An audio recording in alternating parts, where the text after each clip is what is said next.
అదే RTV app వార్తల్ని క్షణాల్లో చదివే అవకాశం ఉంటుంది. ఒక న్యూస్ పేపర్, ఒక టెలివిజన్ ఛానల్ మీ చేతుల్లో ఎప్పుడూ ఉంటాయి. ప్రస్తుతం మనం రాజన్న సిరిసిల్ల జిల్లా సిరిసిల్లాలో ఉన్నాము. ఇక్కడైతే నిన్న జిల్లా కలెక్టర్ అయితే బతుకమ్మ కుంట వద్ద అయితే కొంత పర్యవేక్షణకు అయితే రావడం జరిగింది. ఇక్కడికి వచ్చిన తర్వాత అయితే ఇక్కడ బత్తుల శ్రీనివాస్ అనే వ్యక్తి అయితే గత 4 సంవత్సరాలుగా అయితే టీ కొట్టు నడుపుతూ అయితే జీవనం అయితే కొనసాగిస్తున్నారు. ఇతను అంతేకాకుండా ఇతని భార్య ఉదయం 3 గంటలకు వచ్చి అయితే టీ అమ్ముతూ అయితే జీవనం అయితే కొనసాగిస్తున్నారు. నిన్న వచ్చిన కలెక్టర్తో పాటు కొంతమంది అధికారులు అయితే ఇక్కడ ఇతని టీ కొట్టు అయితే మూసేయాలని అయితే ఆదేశాలు అయితే జారీ చేయడం జరిగింది. మున్సిపల్ సిబ్బంది అయితే ఇక్కడికి వచ్చి అయితే వీరితో అయితే వెల్లడించడం జరిగింది. తిను సైతం అడగడం జరిగింది, ఎందుకు మూసేయమంటున్నారైతే వారైతే అడగడం జరిగింది. మున్సిపల్ సిబ్బంది అయితే వీరికైతే ఒకే మాట చెప్పడం జరిగింది, జిల్లా కలెక్టర్ మూసేయమని ఆదేశాలు ఇచ్చారు, అందుకని మేము చెప్తున్నామని చెప్పేసి అయితే వారైతే చెప్పడం జరిగింది. అసలు ఈ సంఘటనకు సంబంధించి అయితే కొంత శ్రీనివాస్ అయితే కన్నీటి పర్యాంతమైన పరిస్థితి అయితే మనమైతే చూడడం జరుగుతుంది. ఇప్పుడైతే మనతో పాటు అయితే శ్రీనివాస్ ఉన్నారు, ఒకసారి వారితో మాట్లాడదాం. సార్ చెప్పండి, అసలు ఏం జరిగింది నిన్న? నా పేరు బత్తుల శ్రీనివాస్ అండి. నేను కేటీఆర్ టీ స్టాల్ అని 4 సంవత్సరాల నుంచి కేటీఆర్ టీ స్టాల్ని నడిపించుకుంటున్నాను. నా దగ్గరికి ఇంతవరకు అయితే ఏ అధికారి రాలేడు, నన్ను ఎవరు బంద్ చేయమని చెప్పలే. ఇప్పుడు ఎవరు కొత్త అధికారి అట, పెద్ద సార్ అట. ఆ సారు నిన్న బతుకమ్మ కాడికి వచ్చిండు. అక్కడ పోయేటప్పుడు మంచిగా ఏమైనా చూసుకుంటా, వచ్చినప్పుడు ఏమైందో ఆయనకు ఇక్కడ పోలీస్ స్టేషన్ ఉంటుంది, పోలీస్ స్టేషన్ కూడా దాటిండో దాటలేడు. ఆయన మున్సిపల్ అధికారులను పంపించి మాకు మన కలెక్టర్ గారు మీ షాప్ సిల్ మన బంద్ చేయమన్నాడు, మీరు బంద్ చేయాలైనా బంద్ చేసేదాకా నుంచి జరగలేదు సార్. బంద్ చేసిన సార్ దగ్గర కేటీఆర్ టీ స్టాల్ అని ఫ్లెక్సీ ఉంటుంది, ఆ ఫ్లెక్సీ తీసేసేదాకా నన్ను ఇడవలే. ఇంతకుముందు ఏమైంది, మనకు ఇంతకుముందు నేను ఓటర్ పెట్టి 4 సంవత్సరాలు అంటే అప్పుడు ఎమ్మెల్యే ఎలక్షన్లు అయినాయి. ఎమ్మెల్యే ఎలక్షన్లు అయినప్పుడు వాళ్ళే మున్సిపల్ అధికారులు, ఎలక్షన్ల అధికారులు వాళ్ళు ఓలో వచ్చారు, కేటీఆర్ ఇట్లా బొమ్మ కనబడద్దని వాళ్ళే స్టిక్కర్ అంటేసుకొని పోయారు సార్. మళ్ళీ దాని తర్వాత మన ఎంపీ ఎలక్షన్లు అయినాయి. ఎంపీ ఎలక్షన్ అయినప్పుడు వాళ్ళే వచ్చారు, వాళ్ళే అంటేసుకున్నారు, వాళ్ళే వేయరు. ఇప్పుడేమో చదువుకున్న వాళ్ళు ఎలక్షన్లు అట. ఈ చదువుకున్న ఎలక్షన్లకు ఇప్పుడు టీఆర్ఎస్ పార్టీ అనేది ఇప్పుడు దేనిలో పోటీ ఎత్తలేదు. ఈయన చూసి ఇప్పుడు కేటీఆర్ బొమ్మనో నా బొమ్మనో చూసి ఒకనికి ఎత్తారు, వీళ్ళు ఓటు ఒకనికి ఎత్తారు. ఇప్పుడు వేసేది 2 పార్టీలు, బీజేపీ ఒకటి కాంగ్రెస్ ఒకటి వేసుకుంటారు. వాళ్ళు ఏమనగా నా మీద ఎందుకు పడ్డారు వీళ్ళు వచ్చి. నేనైతే ఏడ పోటీ చేస్తలేదు కదా, నాకైతే కూడా ఓటేయడు కదా. ఇట్లా ఎందుకు ఇప్పుడు సిరిసిల్లలో ఇప్పుడు ఎట్లయిపోయింది సార్, బీదోడు గరీబోడు బతకకుండా ఎత్తురు మొత్తానికి. నాకు లైసెన్స్ ఏది సార్, ఇదంతా ఏంది సార్ అని ఉర్రంగా నీకు లైసెన్స్ లేదు, లైసెన్స్ తీసుకొని పెట్టుకున్నాను. ఆ లైసెన్స్ ఓడితాడు ఓవలిస్తాడో కూడా మనకు తెలియదు. అదేదో లైసెన్స్ తెచ్చిస్తే నేను తీసుకుంటా, దానికి 100-200 ఇస్తా, అంతకే ఎక్కువైతే నాతోటి కాదు కానీ 100-200 ఇస్తా. లేకపోతే డబ్బా మొత్తం పని చేసుకోరా పోయి ఈ కలెక్టర్ ఆఫీసులో ఛాయ్ పెట్టుకుంటా నాకే అంటే ఆసారిగా ఛాయ్ చేసుకుంటా, రోజు 4-5 ఛాయలు ఇస్తా, నాకు 500-600 రూపాయలు ఇస్తే సపరేట్గా ఇంటికి పోతా. అంతకు మించి ఏది తెలియదు సార్. నేను అచ్చనం కోసం చదువుకోలేను, నేను హార్ట్ పేషెంట్ను, నన్ను మొత్తం పరిశాన్ చేస్తారు సార్ వీళ్ళు, మనసులో మాట తెలియదు మొత్తానికి. ఓకే, అయితే నేను మున్సిపల్ సిబ్బంది అయితే మీ దగ్గరికి అయితే రావడం జరిగింది, వారైతే ఏం చెప్పారు మీతోని? నాతో ఏం చెప్పారు సార్, సిల్ చేస్తా మీ షాప్ క్లోజ్ చేయరంటారు. నేను చెయ్యాలి నేనంటే కనీసం ఆ ఫ్లెక్స్ అనేది తీసేయన్నారు. ఫ్లెక్స్ అనేది తీసేయంటే నేను తీసేయన్న. జరసేపు గొడవ అయినాక మా మార్కెట్ వాళ్ళ పిల్లలు వీళ్ళు అన్న గవర్నమెంట్లతో మనకి ఎందుకు రపరప తీసేయండి, అయితే తీసేసాం సార్. తీసేసినాక వాళ్ళు వెళ్ళిపోయారు, అవందాక పోలే. అంటే దీనిపై అయితే కేటీఆర్ సైతం ఎక్స్లో అయితే స్పందించడం జరిగింది. నేనైతే అన్ని అబ్జర్వ్ చేస్తున్నాను, ప్రతి ఒక్కరిని వదిలిపెట్టే ప్రసక్తి లేదు, అన్ని చూస్తున్నా అని చెప్పేసి అయితే ఎక్స్ వేదికగా అయితే కేటీఆర్ సైతం స్పందించడం జరిగింది కదా. మీతో ఎవరైనా మాట్లాడిరా, ఇటు బీఆర్ఎస్ నాయకులు కావచ్చు, ఇంకా ఎవరన్నా? మా చక్రపాణి బాబు, బొలి రామ్మోహన్ అన్న వాళ్ళు వీళ్ళు వచ్చి హోటల్ కాడికి వచ్చి మాట్లాడారు. నువ్వు భయపడకు, నువ్వు మా తోట ఆగేయా, నువ్వు భయపడకని ఫోన్ చేసిర్రు, మేము ఉన్నామన్నారు. నేను వచ్చి షాప్ తీయమని చెప్తే తీసిన. ఇప్పటి వరకు అయితే ఇవాళ కూడా పొద్దున కూడా హోటల్ తీసిన, ఎవ్వరు రాలేరు నా దగ్గరికి. ఓన్లీ మా చక్రపాణి వాళ్ళు వీళ్ళు వచ్చారు, చాలా అయిపోయారు. నీకేం కాదురా, మేము ఉన్నాం, నువ్వు భయపడకు అని చెప్పారు. తీసుకున్నా. ఇప్పటి వరకు అయితే వాళ్ళు రాలేరు. ఇక భగవంతుని దయ సార్. ఎందుకు పెట్టారు మీరు కేటీఆర్ ఫోటో పెట్టాల్సిన అవసరం ఏమొచ్చిందండి? అరే నా ఇష్టం సార్, మా అన్న, నా సొంత అన్న, పెట్టుకున్నా. ఆయన మీద నాకు ప్రేమ ఉన్నది, అందుకనే పెట్టుకున్నా. ఇప్పుడు మన ఏది ఆంధ్రాలో నాకు తెలియదు సార్, నేను అంతగా నేను చదువుకోలేను. ఈ ఆంధ్రాలో ఏది మన కృష్ణది ఫోటో పెట్టుకున్నాడు, వాళ్ళ అభిమానం అది. కృష్ణ టీ స్టాల్ అని పెట్టుకున్నాడు, మన ఇష్టం వాడు. ఆ పిల్ల ఫోటోనే పెట్టుకోలేను, నా ఫోటో పెట్టుకోలేను, నా కొడుకు ఫోటో పెట్టుకోలేను. నాకు మా అన్న అంటే ఇష్టం, అన్న ఫోటో పెట్టుకున్నా, గంతే సార్.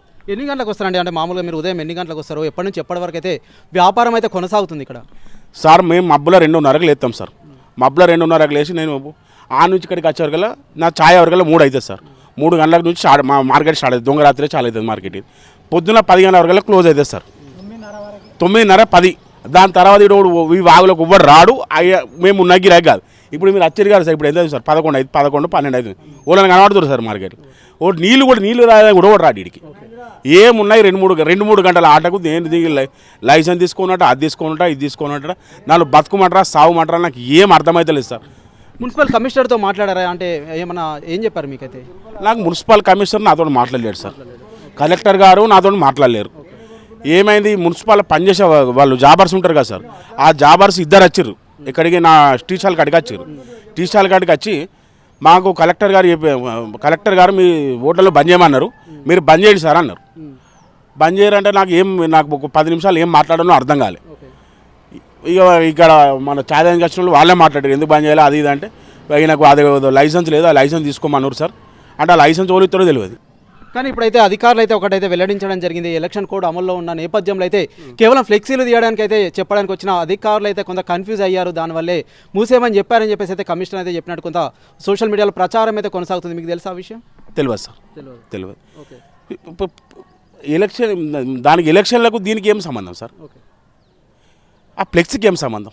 అసలు బీఆర్ఎస్ పార్టీ అనేది ఈ చదువుకున్న దాంట్లో పోటీ ఎత్తలేరు. ఇప్పుడు కేటీఆర్ని చూసి అయితే కాంగ్రెస్ వాడికి అయితే ఓటేరు కదా, కాంగ్రెస్ వాడిని చూసి మన కేటీఆర్ని చూసి బీజేపీని కదా ఓటేరు కదా. మా ఇద్దరిని చూసి ఇప్పుడు వాళ్ళు మాకు ఓటే వెళ్తుంది. అది ఎందుకు?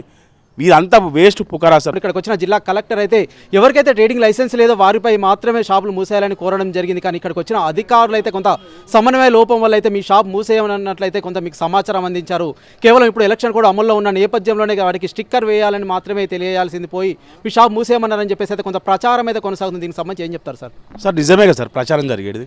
నా దగ్గర లైసెన్స్ అది ఓలిస్తారు కూడా నాకు తెలియనప్పుడు నేను అది ఏడిగో తెచ్చుకోలేదు సార్. సిరిసిల్లలో ఇప్పుడు పక్కపొండి షాపోడే కానీ ఇంకోడే కానీ ఇప్పుడు దాదాపు 100,000 షాపులు ఉన్నాయి సిరిసిల్లలో. ఎవరైతే తీసుకోలేరు కదా సార్. నేను ఒక్కరిని ఏం పాపం చేసిన, నా దగ్గరికి వచ్చి నా షాప్ ఎందుకు బంద్ చేయాలి? కేవలం కేటీఆర్ బొమ్మ చూసుకునే కదా సార్ ఇంత నన్ను అరక్షణ చేసేది. ఇప్పుడు ఇవ్వలేగి అందరూ వాళ్ళకి నచ్చిన ఫోటోలు వాళ్ళు వేసుకున్నారు, వాళ్ళ దగ్గరికి వీళ్ళు పోలేరు. నేను ఒక కేటీఆర్ బొమ్మ పెట్టుకున్నందుకే వీళ్ళ కళ్ళు మండి నా దగ్గరికి వచ్చారు సార్. అంతకు మించి ఏం లేదు సార్. కేవలం కేటీఆర్ బొమ్మ పెట్టుకుంటేనే నన్ను టార్చర్ చేస్తున్నారు. అంటే ప్రస్తుతం అయితే మీరు ఎంతవరకు సంపాదిస్తున్నారు? దీనిపైన ఎంతమంది ఆధారపడి జీవిస్తున్నారు సార్? సార్ మేము 5 ఉన్నాం సార్. 2 పిల్లలు, మా భార్య, నేను, మా అమ్మ. మా భార్య భర్తలు ఇద్దరం పని చేస్తేనే మా పిల్లలు కానీ మా అమ్మ కానీ తింటాం సార్. నేను ఒక్కరోజు పని చేయకుండా ఇంట్లో తినలేని పరిస్థితి. నేను గరీబోని సార్. నాకు వెనక ముంగట ఏం ఆస్తులు లేవు. నేను కోటీశ్వరుని కాదు, నేను మంద అమ్మతలేను, నేను ఈ బంగారం అమ్మతలేను, నేను వజ్రాలు అమ్మతలేను. నేను అమ్మేది ఛాయ్. ఆ ఛాయ్ ఎంత సార్ మా మార్కెట్లో? 6 రూపాయలు 5 రూపాయలు ఇచ్చిపోతారు సార్. ఇచ్చిన కాడికి తీసుకుంటా. వాని ఇప్పుడు కస్టమర్ను కావాలి ఖచ్చితంగా 7 రూపాయలని డిమాండ్ చేసినాం అనుకో, అటు రేపు నాకు రాడు. వాళ్ళు ఇచ్చినంత తీసుకుంటే మళ్ళీ రేపు పొద్దుగా రాస్తాడు, వాళ్ళతో 2 రూపాయలు సంపాదించుకోవచ్చు. మా దంద నడిచేది ఎన్ని గంటలు సార్? 3 గంటలు. ఈ 3 గంటలకు ఈ లైసెన్సులు గీసెన్సులు అంటే సార్ ఇది నన్ను ఏం చెప్తా అనుకుంటారు, ఏం కథలో నాకు ఏం అర్థమవుతలేదు సార్. సప్పుడేగా ఆయనకు అంతగానో కోపం ఆయన వచ్చి నాన్న ఇంకా చంపేయమని ఇక మా ఇద్దరం ఉంటాము. మేము ఏ రాత్రి వస్తామో ఆయన వచ్చి మా భార్యను నన్ను ఇద్దరు ఆయన చంపేస్తే వాళ్ళ దరిద్రం బిక్తుంది. ఇక నేను మాత్రం కేటీఆర్ బొమ్మ ఇప్పుడు అదేమంటారు కదా సార్, ఈ ఎలక్షన్లు అయిపోయినాక ఏదో పెట్టుకుంటా. ఓవర్ ఏం చేసుకుంటారో చేసుకోండి. ప్రస్తుతం మనమైతే మాట్లాడుతున్నాం. మనతో అయితే బొత్తుల శ్రీనివాస్ అయితే ఉండడం జరిగింది. టీ కొట్టు యజమాని అయితే మాట్లాడడం జరిగింది. నేను కేవలం 3 గంటలు మాత్రమే వ్యాపారం అయితే కొనసాగిస్తాను. ఉదయం 3 గంటల నుంచి అయితే నేను ఇక్కడికైతే రావడం జరుగుతుంది. నేను నా భార్య వచ్చి అయితే ఇక్కడ టీ అమ్ముతూ అయితే జీవనం అయితే కొనసాగిస్తున్నాం. దీనిపై ఆధారపడి మేము 5 అయితే జీవిస్తున్నాము. మా అమ్మ, మా 2 పిల్లలతో పాటు నా భార్య, నేను 5 అయితే దీనిపైనే ఆధారపడి అయితే మేమైతే జీవనం అయితే కొనసాగిస్తున్నాము. మా పైన అయితే కేటీఆర్ ఫోటో పెట్టారన్న ఒకే ఒక అక్కస్తో అయితే నా షాప్ అయితే తీసేసే ప్రయత్నం అయితే చేశారు. ఇక్కడ అధికారులు అయితే వీరైతే ప్రధానంగా ఆరోపిస్తున్నారు. దీనిపై స్పందించినటువంటి కేటీఆర్ అయితే ఎక్స్ వేదికగా సైతం స్పందించడం జరిగింది. నేను అన్ని అబ్జర్వ్ చేస్తున్నాను, ప్రతిదీ గుర్తుంచుకుంటానని సైతం కేటీఆర్ అయితే స్పందించడం జరిగింది. ఇప్పటికైనా నన్ను అయితే లైసెన్స్ ఏదో చెప్తే తీసుకోవడానికైనా నేను సిద్ధంగా ఉన్నాను, అది ఎంతో చెప్తే పేమెంట్ చేయడానికి సైతం నేను సిద్ధంగా ఉన్నాను అయితే శ్రీనివాస్ చెప్తున్నారు. దీనికి సంబంధించి అయితే నేను అనేక రకాల ఇబ్బందులు ఎదుర్కొంటున్నాను, ఇక్కడ అనేక రకాల ఇబ్బందులకు గురి చేస్తున్నారు, ఎలక్షన్ కూడా ఉందని అయితే ఒకవైపు అధికారులు చెప్తున్నారు. అంతేకాకుండా జిల్లా కలెక్టర్ సైతం ఇక్కడికి వచ్చిన నేపథ్యంలో అయితే ఎవరికైతే ట్రేడింగ్ లైసెన్స్ లేదో వారి షాపులు మాత్రమే మూసేయాలి అని అయితే చెప్పినట్టు అయితే కొంత సమాచారం అయితే అందుతుంది. కానీ ఇక్కడికి వచ్చిన మున్సిపల్ అధికారులు అయితే కొంత సమన్వయ లోపం వల్ల అయితే శ్రీనివాస్ టీ కొట్టును అయితే మూసేయాలని అయితే హుకుం అయితే జారీ చేయడం జరిగింది. కేవలం జిల్లా కలెక్టర్ చెప్పారు, అందుకే మీరు షాప్ మూసారని అయితే మాట్లాడిన మాటలు సైతం కొంతవరకు అయితే సోషల్ మీడియాలో అయితే ప్రచారం కొనసాగింది. దీనిపై అయితే కొంత ఇటు బీఆర్ఎస్ నాయకులు కావచ్చు, అంతేకాకుండా ఇతర పార్టీలకు సంబంధించిన నాయకులు సైతం కొంత గందరగోళ పరిస్థితులు అయితే నెలకొన్న పరిస్థితి మనమైతే సిరిసిల్లాలో చూడొచ్చు. ఏదైనప్పటికైతే ఇప్పుడు ఎలక్షన్ కోడ్ ఉన్న నేపథ్యంలో అయితే నేనైతే ఫోటో అయితే తీసేయడం జరిగింది. తర్వాత అయితే యథావిధిగా నేను ఆ ఫోటోని కేటీఆర్ అయితే మా అన్న అని చెప్పేసి అయితే వీరైతే వెల్లడిస్తున్నారు. యథావిధిగా నా ఫోటోని కేటీఆర్ ఫోటోని అయితే మళ్ళీ నేనైతే పెట్టుకుంటాను, కేటీఆర్ టీ స్టాల్ అని అయితే నేనైతే పెట్టుకుంటానని అయితే శ్రీనివాస్ చెప్తున్న పరిస్థితి అయితే మనమైతే ఇక్కడ సిరిసిల్ల బతుకమ్మ కుంట దగ్గర అయితే చూడొచ్చు. Over to studio. మరిన్ని వీడియోస్ కోసం ఛానల్ ని సబ్స్క్రైబ్ చేయండి. లేటెస్ట్ అప్డేట్స్ కోసం వాట్సాప్ ఛానల్ ని ఫాలో అవ్వండి. అండ్ లింక్ డిస్క్రిప్షన్ లో ఉంది.